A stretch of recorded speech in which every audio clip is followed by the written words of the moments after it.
what technology can we use to solve that.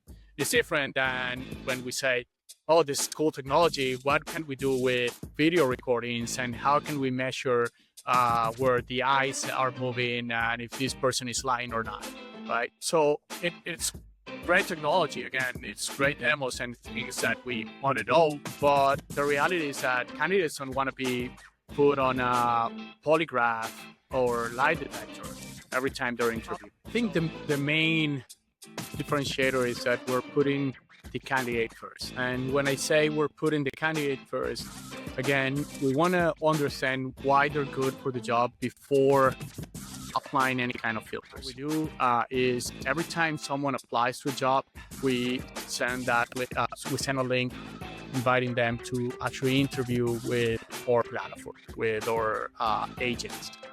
Now, with that interview, we're screening about 82% of the candidates, and we have now deeper information about 82% of our applicant pool instead of 3%, 7% of it.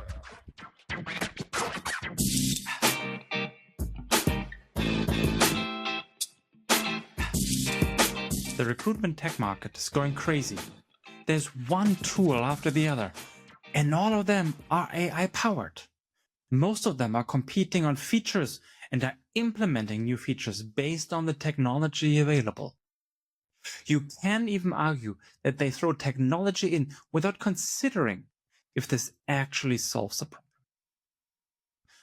I had a similar conversation about this problem just recently with Jason from Workday. And so it's quite refreshing to speak with a startup that is focused on the problem solving and comes from a rich functional background and experience. Welcome to another Employee Experience Devs podcast from the Munich Podcast studio. Employee Experience Devs podcasts are about HR tech, employee experience, shared services, and other interesting topics around HR at the workplace. Today's episode is an addition to our Startup in the Eye series we are running. And after some special episodes, we are back to basics, AI and startup. We are talking today about and with Theia Jobs, a startup that is looking to simplify the recruitment process, but also making sure you find the true best candidate. Or I could also say CVs are so 90s. I had the pleasure to talk to Luis Luciani, the founder of Theia Jobs.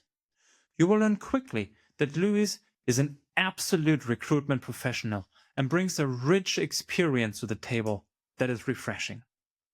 We went therefore really deep into recruitment and what are some of the main shortcomings in the process today.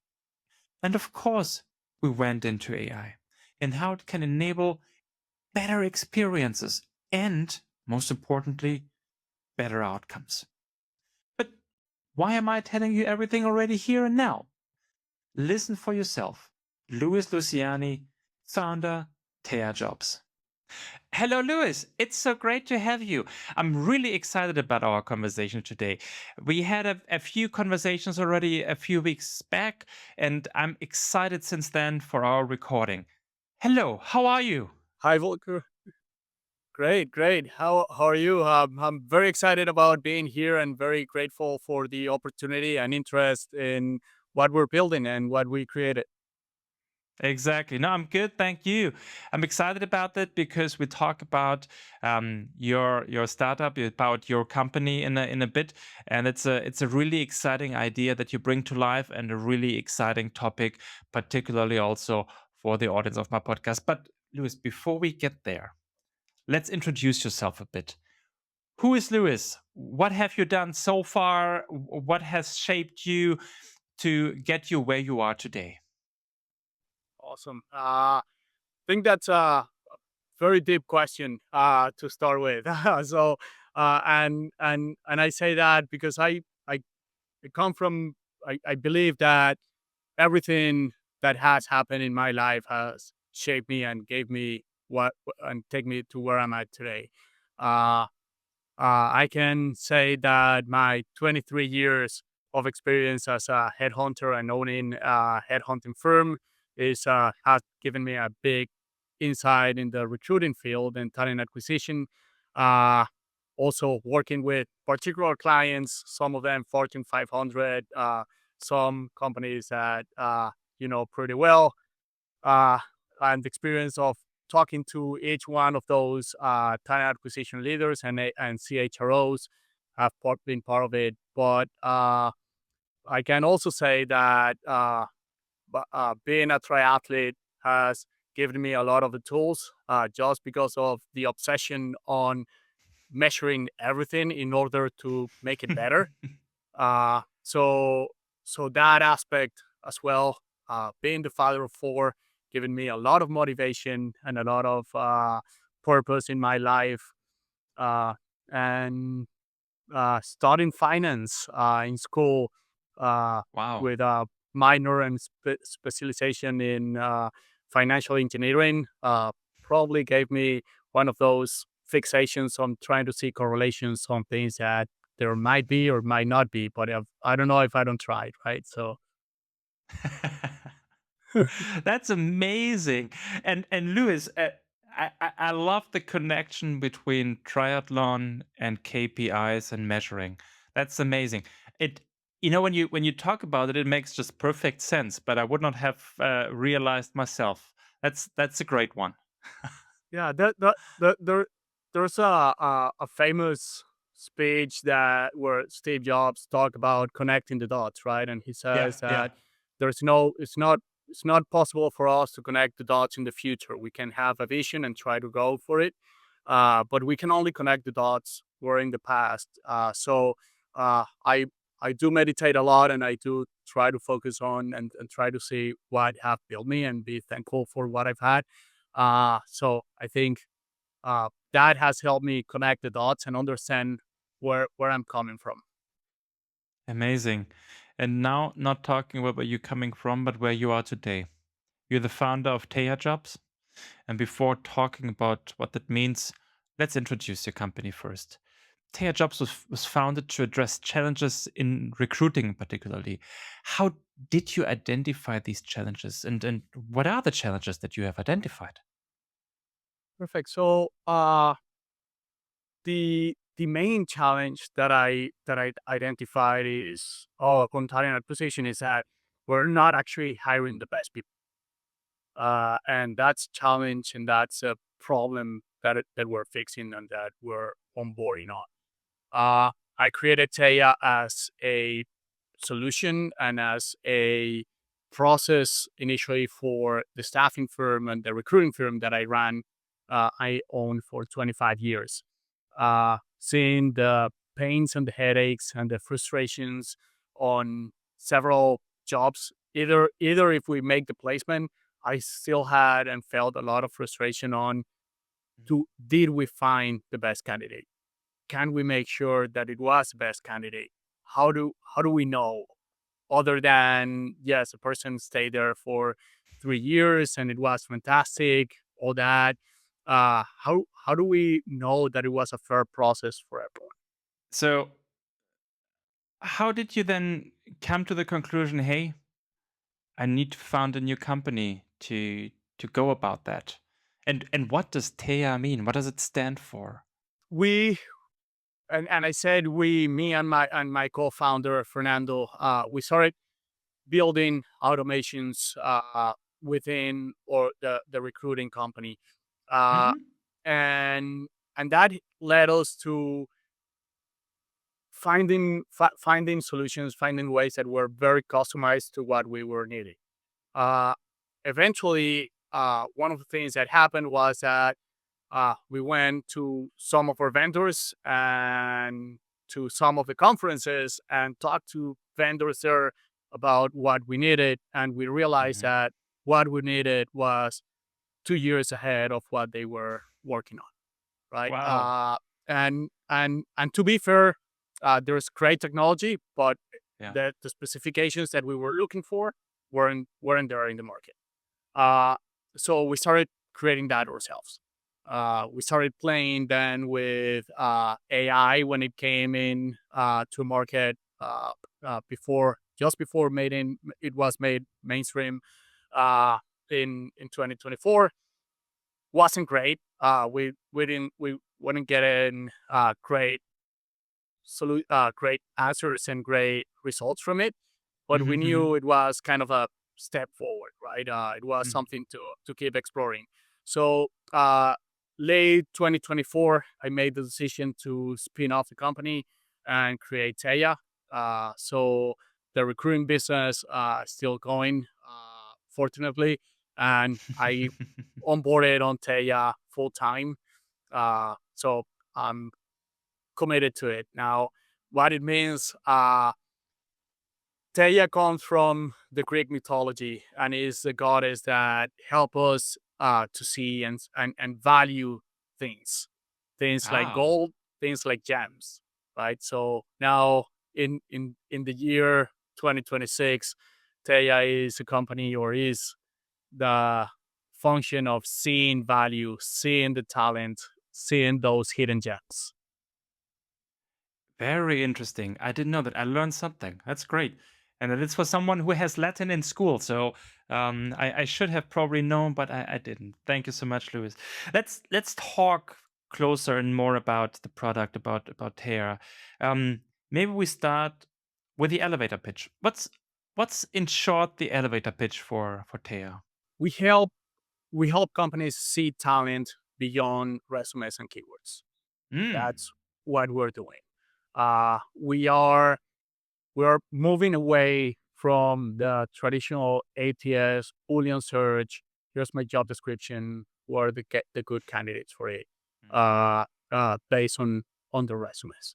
Uh, I think everyone in talent acquisition, uh, or everyone who has been in talent acquisition for a bit, knows that keywords are misleading. That it is extremely frustrating when we have a pool of candidates of 200 people and we start Mm-hmm. keyword searching, applying some filters, and end up with two or three people, right? And we Mm-hmm. know that that's not that must not be the reality. Or when we jump on LinkedIn, start doing a search, a search and source candidates, and again, same thing. We go on population of New York. We start typing our keywords, and we end up with 10 people. We know that that's not possible, right? Mm-hmm. And that there's much more talent out there that can do the job, and that would be great, but we're not finding them. So I think we all know and we all come to understanding that keywords are extremely misleading. They are not reflective of the reality. Yeah. So then the ultimate vision is to find more and the truly best candidates for the job that you are having, right? Yeah. So our ultimate vision is to make the process fair for the candidate and Yeah. much better for the companies. Yeah. To ensure that companies are actually hiring the best talent, not the best of the 30 candidates that we actually screen. Yeah. Let's go a bit deeper then into this, Luis. How do you do this? What's the twist? What's the difference that you do that enables that deeper understanding, that deeper search?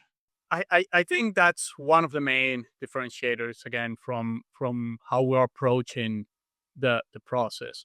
Uh, we see we have a lot of tools that once you filter out candidates, and I'll say that filter out, which is Mm-hmm. a term that I really dislike from Mm. or uh, uh, uh, work behavior, I would say. Uh, so we filter out candidates and then we move to the next stage. Mm-hmm. Now we're filtering out candidates based on simple, plain information that it's on a resume. Mm-hmm. So that for me, it's already broken. That first step for me, it's not working. So we implement and we go with screening or interviewing every candidate before filtering them, before ranking them, before knowing if they're good or not, because we cannot know what we don't know, Yeah. right? we cannot know what we don't know. Uh, if someone doesn't have Salesforce or Workday in the resume, it doesn't mean that have they don't have that experience. That means that we don't know if they have that experience, Mm-hmm, right? mm-hmm, So mm-hmm. the our only way to know is by asking. So what what do we do and how we do is every time someone applies to a job, we we send a link inviting them to actually interview with our platform, with our Mm. agents. Now, with that interview, we're screening about 82% of the candidates, and we have now deeper information about 82% of our applicant pool instead of 3%, 7% of them. When you say 82%, what's happening with the remaining 18? So there's two things that are happening and that we're seeing. One is Yeah, that uh, I think I think human I feel some humans still feel uncomfortable with interacting with AI. okay. I think that many candidates have been burned by AI and distrust AI being a tool to measure them. Yeah. Uh, uh, so some is that, and that's something that we have to keep working on building that trust with the candidate.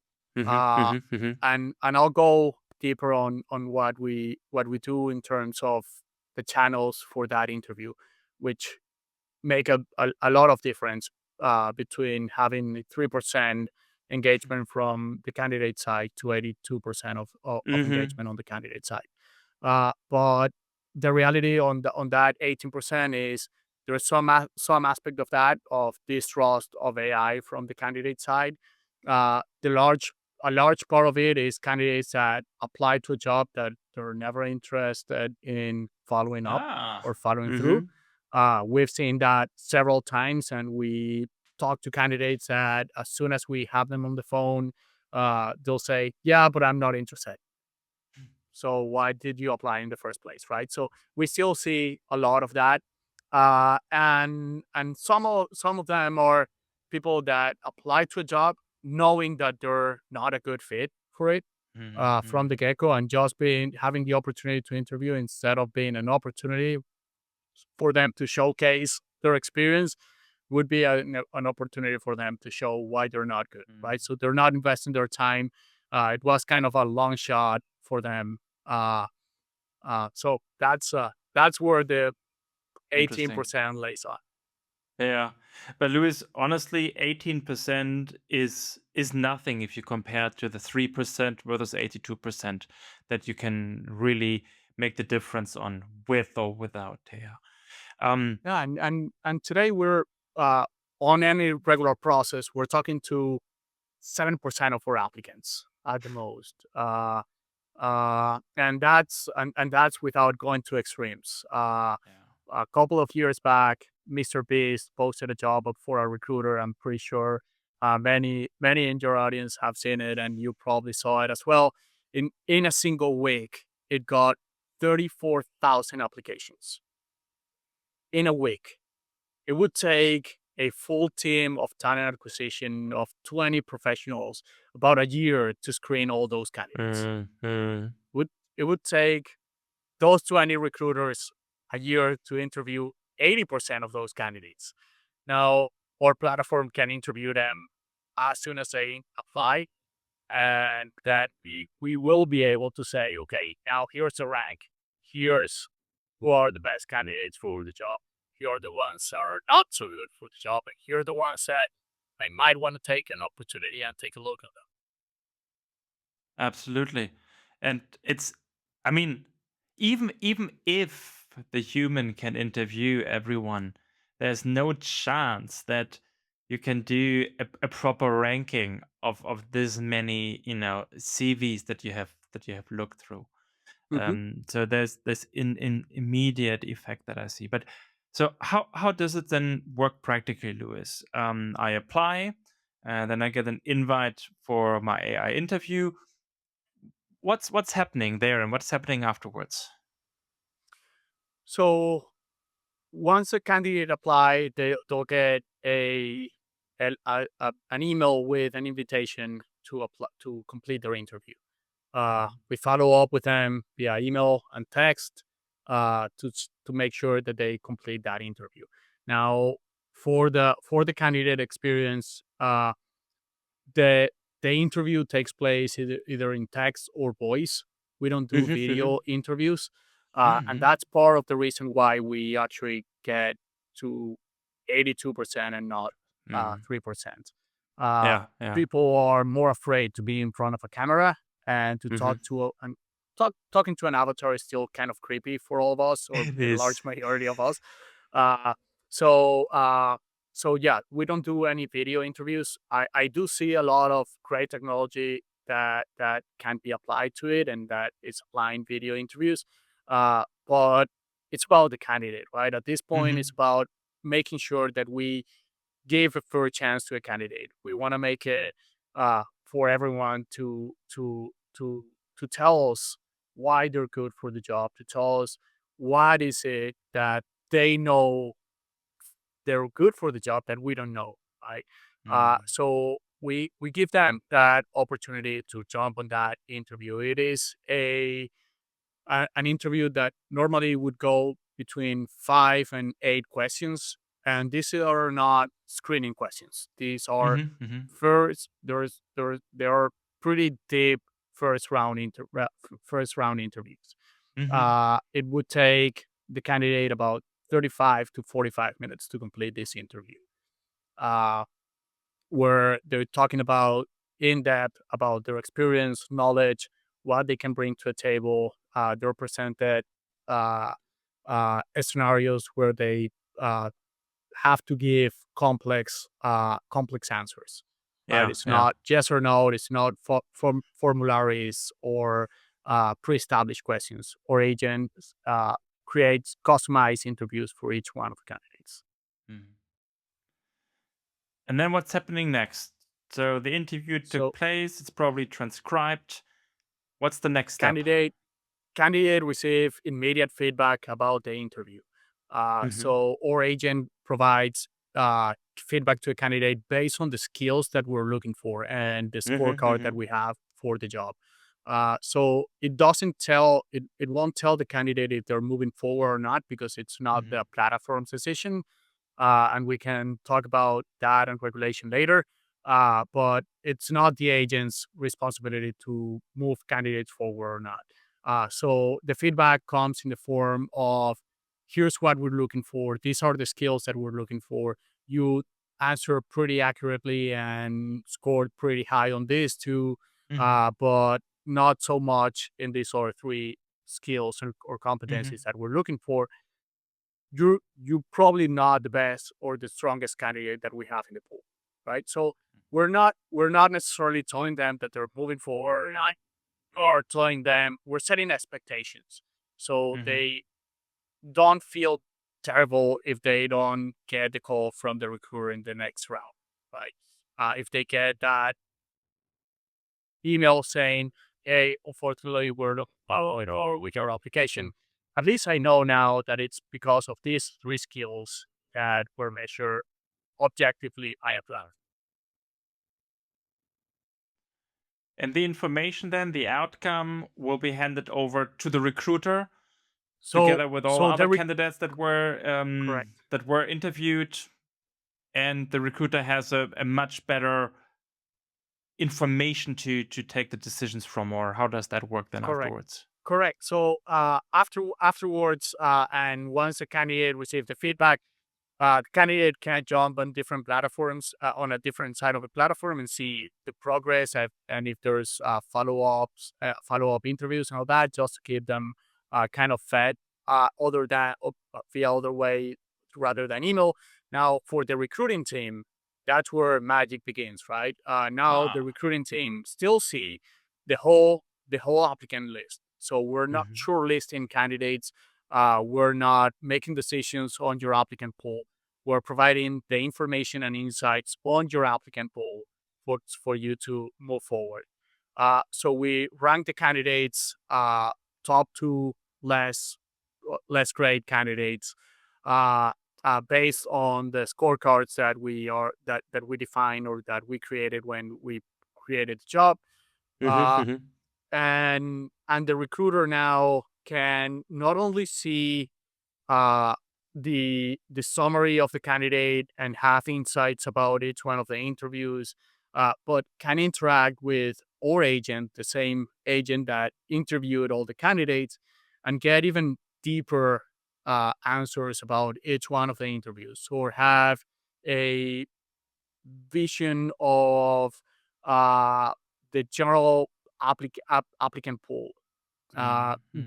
They'll be able to see and they have a way to see a graph with their actual salaries, the salaries that the applicants are expecting. So salary information now is not coming from a study that we made 2 years ago based on what we know about this area in this particular field. It's coming from the people who are applying to a job. You're actually seeing real life uh, what they're looking for in terms of salary. Uh, you can move you can go and dig deep in candidates that are in a particular salary range, or ask the agent to provide you a list of those candidates, organize the top 3 candidates, so you can interact with the agent and work with that. You can see the entire pool of candidates as well via list or scorecards, Mm-hmm. uh, and dig deeper into those that you wanna interview with. Fantastic. That that sounds like a very comprehensive process, Louis. The the majority though of companies are already investing in like an ATS, for example, right? And they have this as the main recruiting tool. How does your solution connect to these ATSs if it does? Perfect. So, uh, ATS, I do think that are uh, kind of a need for us, and I say kind of a need because we definitely we need to know where our candidates are. It makes easier for us to track our Yeah, candidates, the applicant yeah, tracking system, right? So they have a purpose. We're not eliminating in any way or form the applicant tracking system. We're actually integrating with many of them. We're integrating with Workday, Greenhouse, Bamboo, and several others, and Salesforce. Uh, integrating with all different ATSs is not really complex.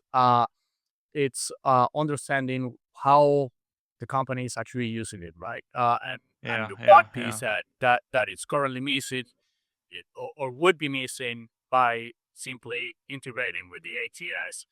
And I'll say that is that or item list data form. We cannot move it to another ATS, or if I'm working on Workday, I cannot ask the agent or use directly on Workday.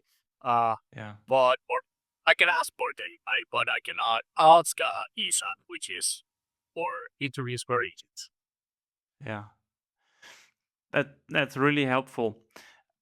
Luis, I think it's not a secret that there are other solutions out there that have a similar functionality around AI interviews with or without avatar. Um, what what is the main differentiating factor from Theia that you would say makes it different, makes it special? So I'll start. I think the main differentiator is that we're putting the candidate first. And Mm, when I say we're putting the candidate first, again, we want to understand why they're good for the job before applying any kind of filters. mhm. We want to interview as many candidates as we can from or applicants as we can from the get go. So with that understanding, we know the reasons why uh, we're not doing video, right? And it's not necessarily just because of feeling comfortable or not talking to an avatar, but it also has to do with the fact that uh, 80% of the candidates apply either from their workplace or between the hours of 10 p.m. and 2 in the morning, Ooh. right? So if I'm invited to run an interview at 11 p.m. While my kids and wife are sleeping, I'm Yeah. probably not going to engage on voice, right, or video, where I definitely can type in my answers.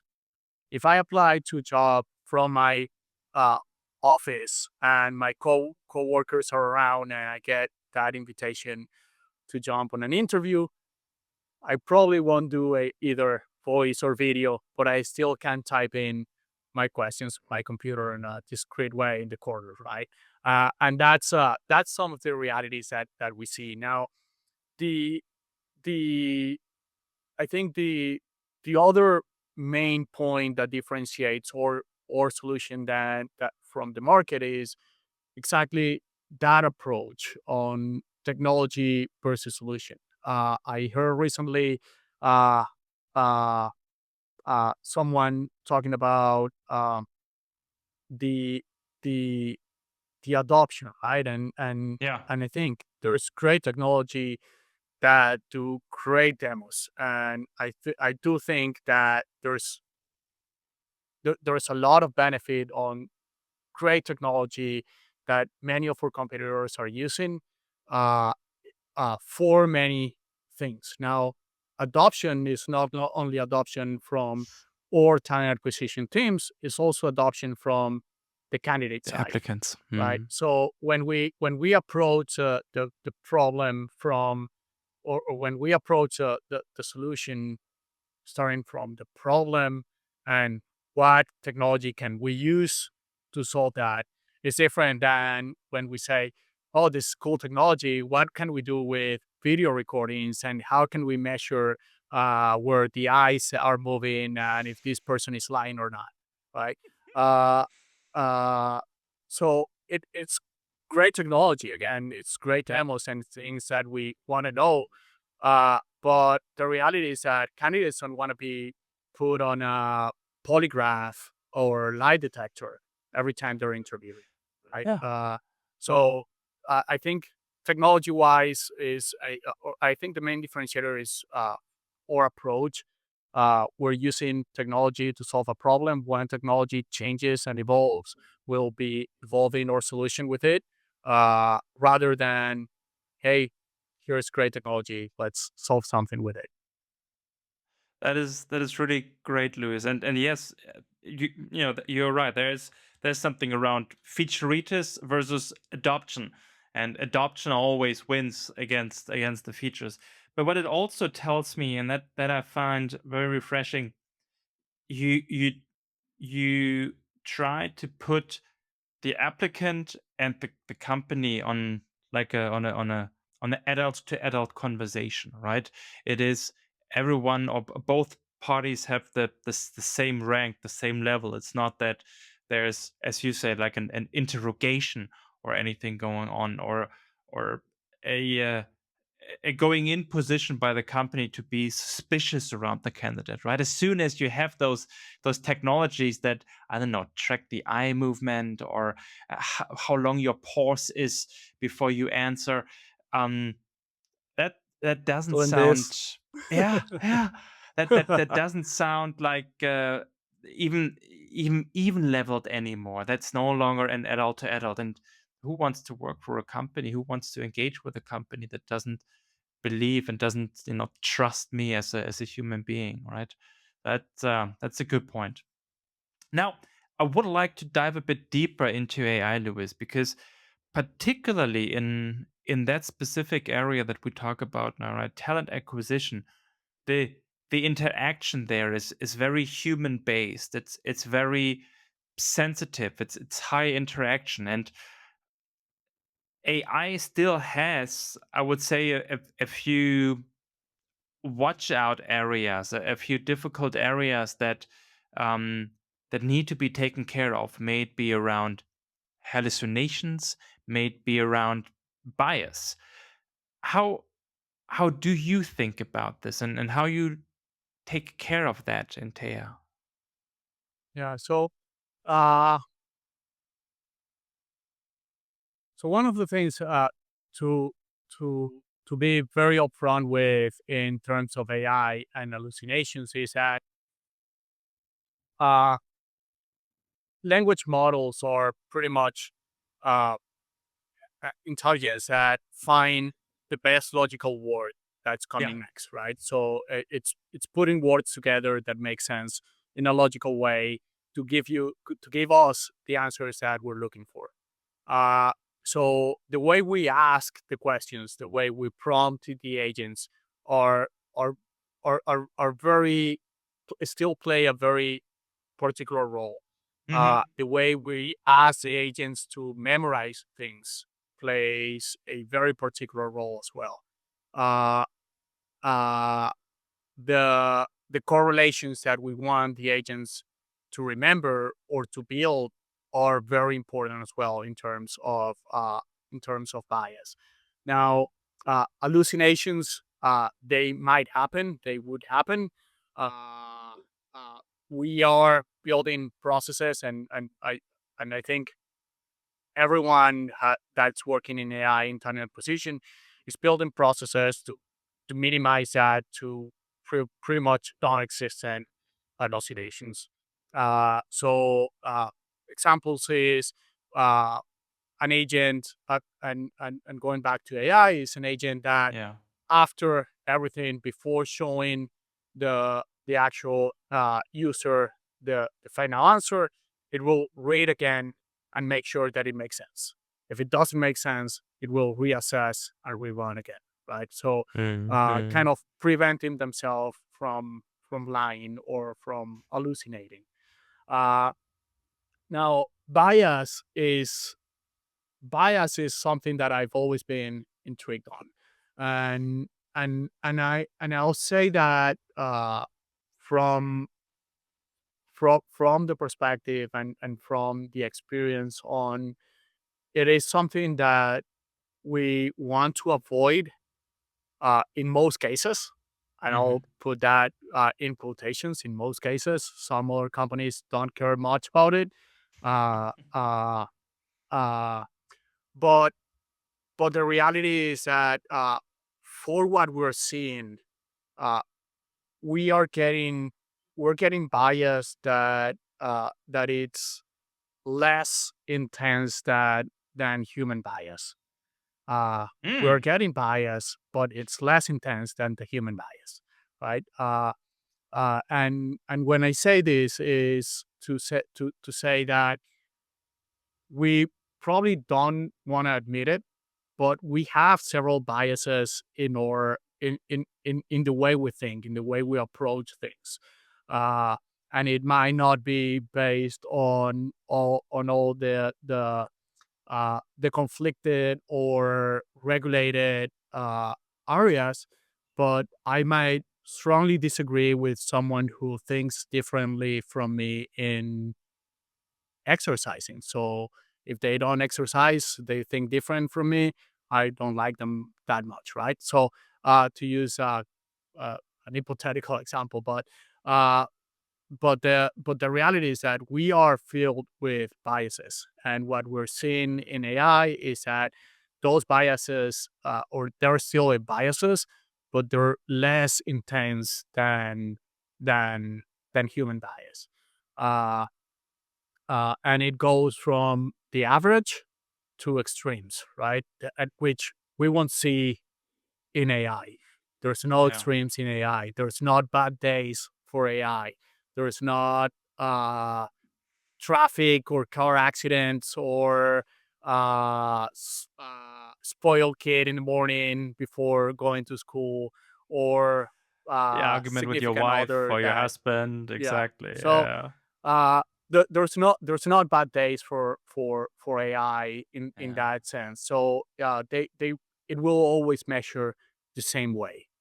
Yeah. It will always measure consistently, uh, rather than us that we have our mood swings, right? Yeah. Uh, uh, so yeah, bias bias is there, it's less intense. So from what I've seen from all the studies that we've done, is safer to trust AI bias than to trust or our own, uh, especially through a process.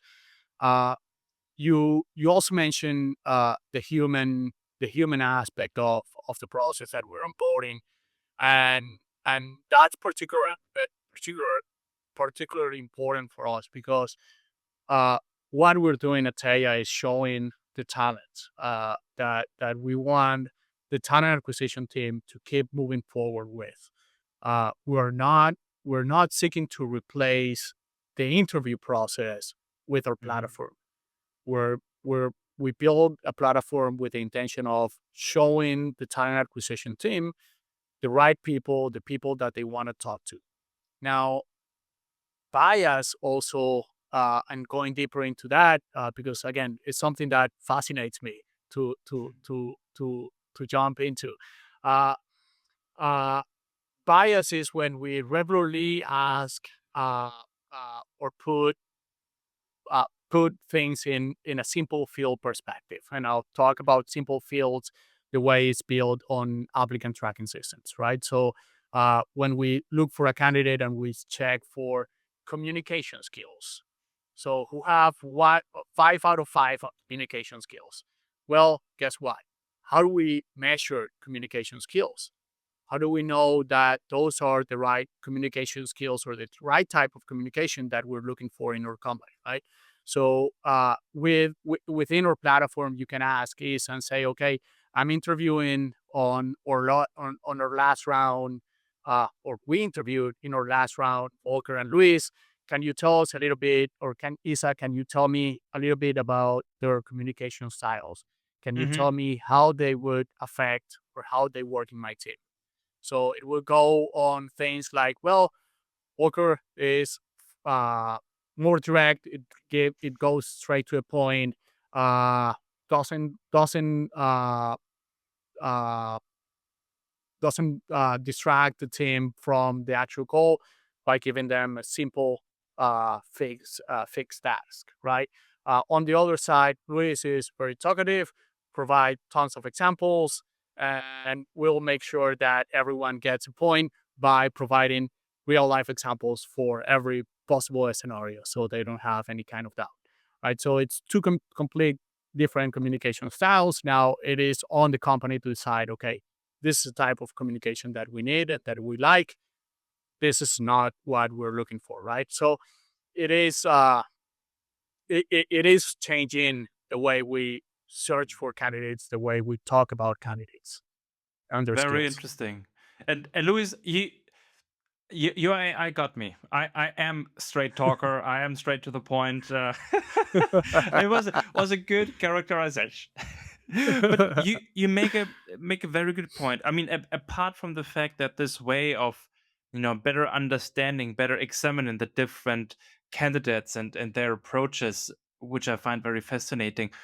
You made the point around bias that I can just you know emphasize on only because every human is biased. You are right. And that's the default. And then there come, the different moods and times of day. You're in the morning, you're in the afternoon, you're in the evening, you just had your lunch, you're in your lunch, downer when you have the interview. That all does something with you as a human. And I think it's fair that it does.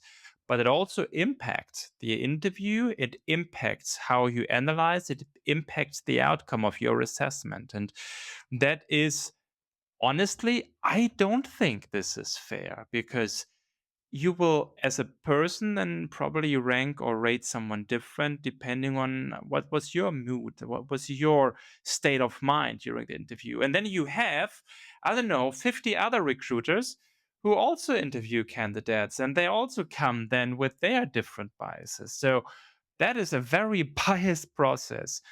With an AI, yes, you have a bias, but that bias you can A, control for, but also B, you have the same kind of bias in every single interview. And that truly is, I think, a more fair approach than the human one. I don't think our society is yet there. There will still be some conversations. I don't think our regulatory bodies are already there. But I think this is where we will net out in not so far distant future. And another aspect around this, particularly again in the recruiting space, is automated decision making, right? How how do you think about your solution in automated decision making versus human decision making? That's great. Again, my what we build is it's a platform to to provide the talent acquisition teams, the recruiters, and the companies with an insight on their applicant pool. Mhm. Uh, uh, Pretty much technology wise, we can make decisions. Mhm. We can ask our agents to make decisions, but that's not what we design or platform to do. Uh, we don't want to present you with a short list of candidates and make a decision on these are the good candidates, these are not. Right. Mm. Instead, we want to show you who are we want to show you the rank of candidates within your applicant pool and show you the entire applicant pool so you can make a decision.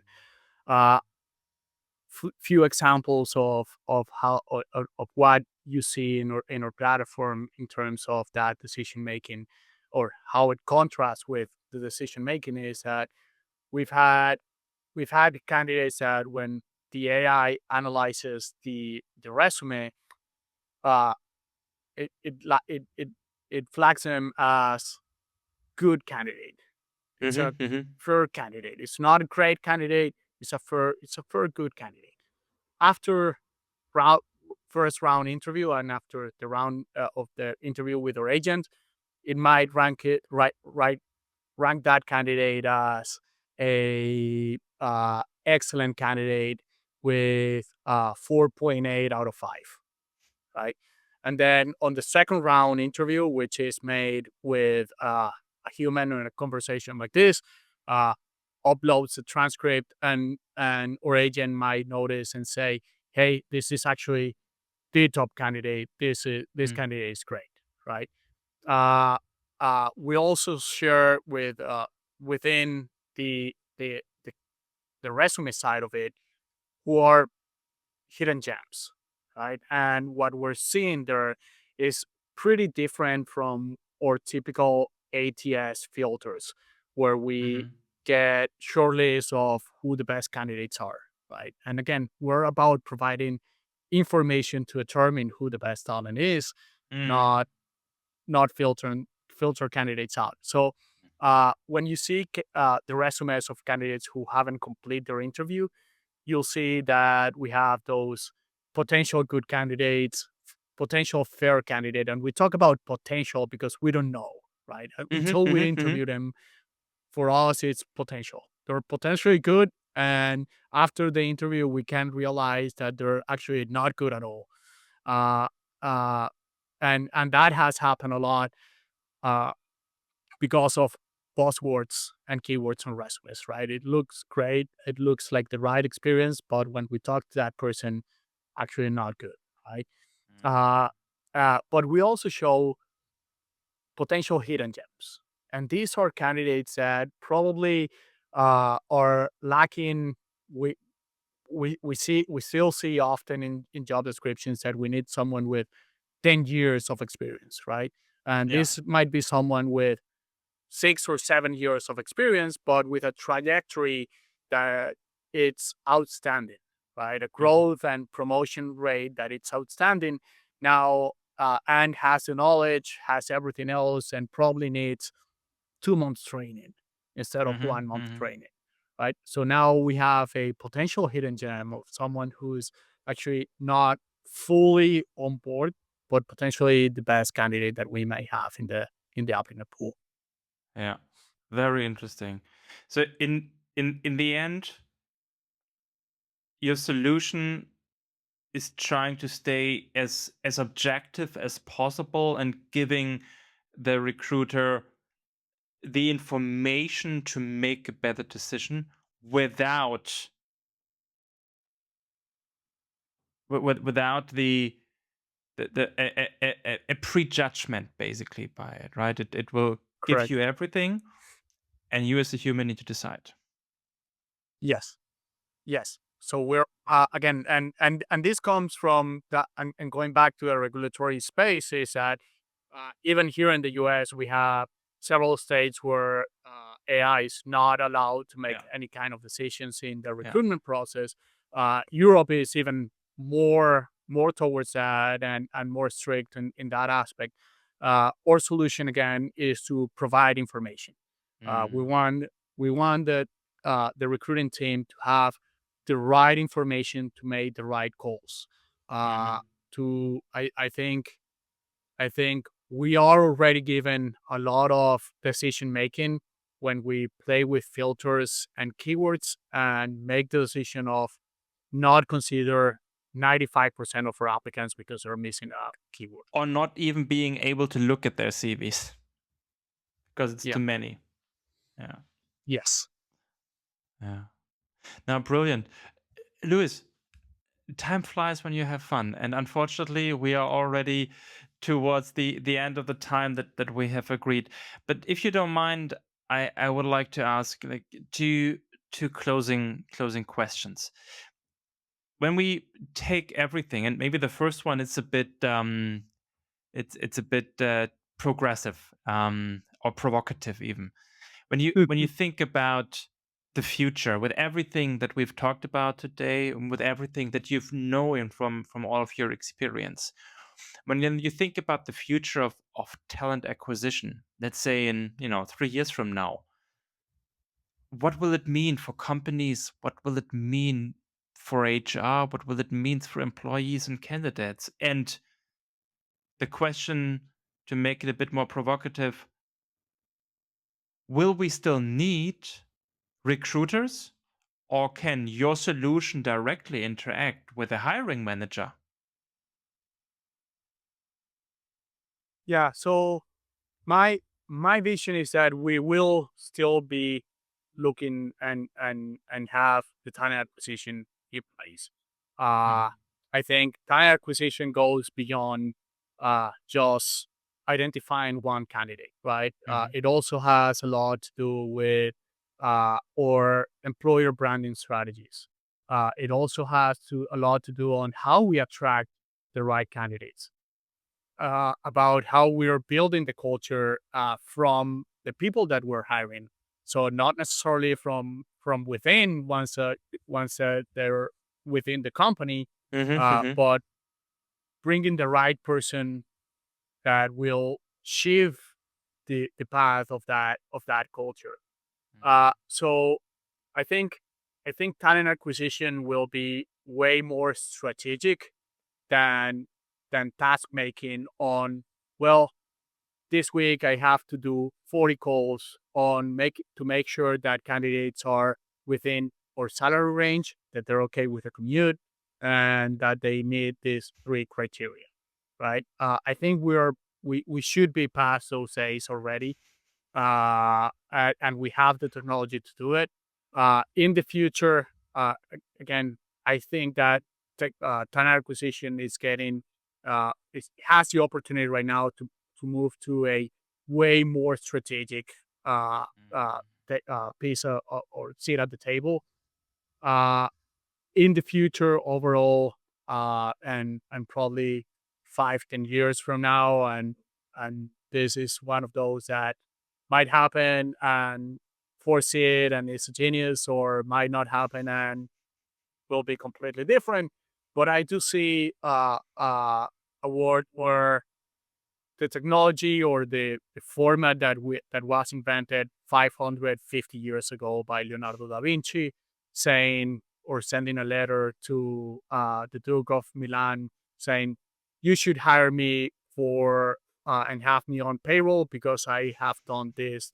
I've invented this," and that was the origin of resume. I think it's overextended. I think 50 years are uh, more than That's a enough good for run. that format. I do think that we'll be moving past that, and we'll have all the information in hopefully Theia, but also a couple more platforms to just ask and say, hey, this is exactly what I'm looking for. The platforms will know a lot of our company teams uh, culture and say, hey, based on that, you probably want to reach out to these 10 people, Yeah. right? Don't not necessarily that, not necessarily the way we're doing today. Uh, and hey, these are 10 people you want to contact right now. These are 10 people that probably will be the best hires, and you have to train them a little bit, right?